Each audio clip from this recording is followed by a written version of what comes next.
Hello, today I'm going to show you how to replace the lenses on a Spirit 2 mask by Deep Blue Gear. You're going to start with a small flathead screwdriver in this notch next to the nose in the mask. You're going to place the screwdriver into that notch and lift up. And then this tab down here should become exposed. You're going to drag the screwdriver to the corner and continue to lift. And it will pop right out. You're going to take the lens out of this mask.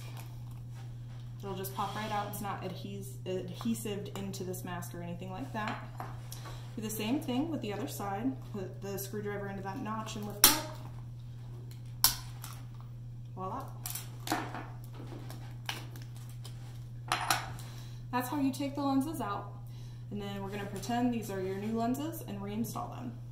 When you're putting the lens into the silicone skirt, you want to make sure that the silicone around the outside of the lens is flat, that nothing is folded, because that will cause water leakage. So when you put it in, you're going to press it in firmly.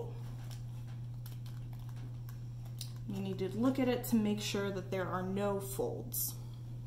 Once one is in, you're going to take the corresponding inner frame mask here, and you're going to start at the top. So you're going to go the opposite way that you did to take it out. So you're going to pop it in to the corresponding tab. Each should have an audible pop. Then you're going to go to the top one here.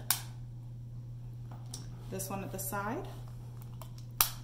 And then this one here gets a little bit trickier. Sometimes you need to use the corner of a table to get it installed, and sometimes you can just do it by hand.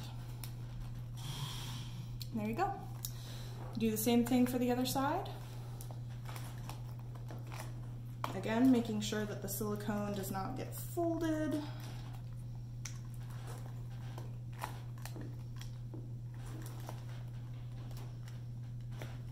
There you go.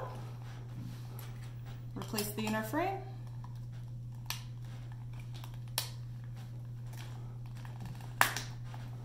And there you have it.